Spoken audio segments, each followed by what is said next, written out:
Jumpa lagi dengan saya anak-anak. Nah, pada tema ini kita akan membahas tentang peredaran darah pada hewan, pantun, dan juga gambar cerita.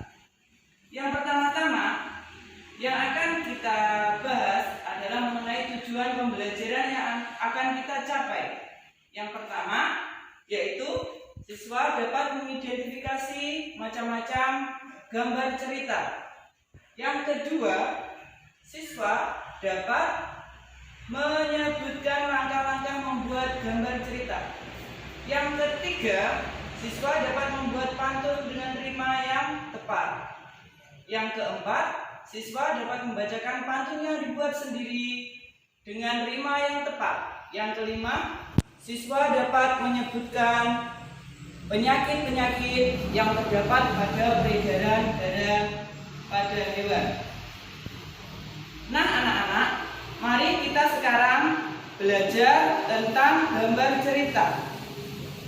Adakah yang tahu tentang gambar cerita? Gambar cerita adalah gambar yang menjelaskan tentang suatu cerita atau suatu kejadian. Kemudian langkah-langkah membuat gambar cerita. Yang pertama, kita harus menentukan ide atau tema yang akan kita gambar pada gambar cerita. Kemudian yang kedua, kita tentukan karakter yang akan kita gambar pada gambar cerita. Yang ketiga, kita tentukan alur yang ada pada gambar cerita. Dan yang keempat, kita buat tentang gambar cerita. Kemudian pada pantun. Adakah kalian di sini yang tahu apa itu pantun? Pantun adalah puisi lama yang mempunyai ciri-ciri setiap bait terdiri atas 4 baris. Kemudian setiap baris mempunyai suku kata 8 sampai 12 suku kata. Kemudian mempunyai rima ABAB. Nah, pada saat ini Ibu akan membacakan contoh pantun yang bersaja ABAB. Pergi ke pasar membeli pasak, tidak lupa membeli papan. Percuma saja punya ilmu banyak jika tidak diterapkan. Nah, itulah salah satu contoh pantun yang mempunyai rima ABAB. Kemudian banyak lagi pantun yang mempunyai rima yang lain. Ada yang berima AAAA ataupun ABBA. Apakah yang dimaksud dengan rima anak-anak? Rima adalah persamaan bunyi akhir pada pantun. Persamaan bunyi akhir pada pantun, semisal tadi, pergi ke pasar membeli pasak, berarti berima A karena kita ambil yang huruf hidup di depannya huruf mati. Huruf hidup adalah huruf vokal, yaitu huruf A, I, U, E, O. Sedangkan huruf mati adalah huruf selain itu.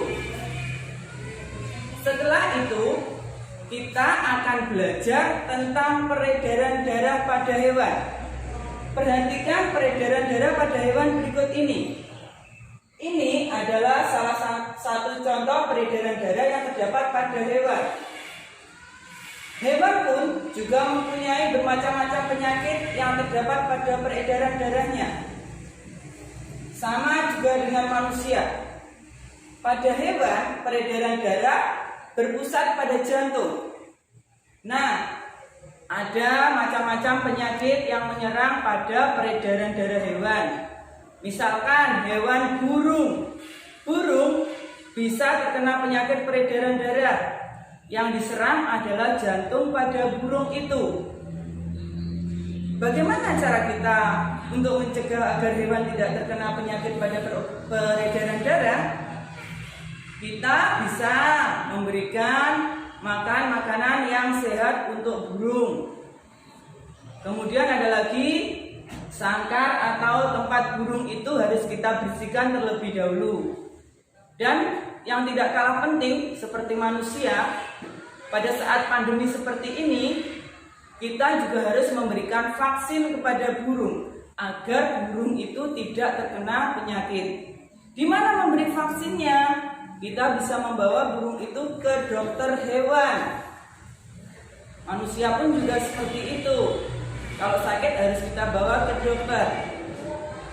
Nah, anak-anak, setelah penjelasan ini saya akan mengakhirinya, dan jangan lupa nanti di rumah kalian membuat tugas untuk membuat sebuah pantun. Buatlah hanya satu bait saja dengan menggunakan rima ABAB. Pantun itu kalian buat dengan tema untuk kesenangan hati kalian. Jadi pantunnya harus pantun yang bisa membuat kalian senang. Kenapa harus senang? Karena di masa pandemi ini imun kita harus kuat. Jadi kita harus menjaga imun agar kuat, agar kita tidak mudah terserang penyakit. Imun yang kuat membuat kita tidak mudah terkena penyakit. Nah, pelajaran akan Ibu sudahi sampai di sini. Bila nanti ada pertanyaan, bisa disampaikan kepada Ibu. Cukup sekian yang saya sampaikan. Wassalamualaikum warahmatullahi wabarakatuh.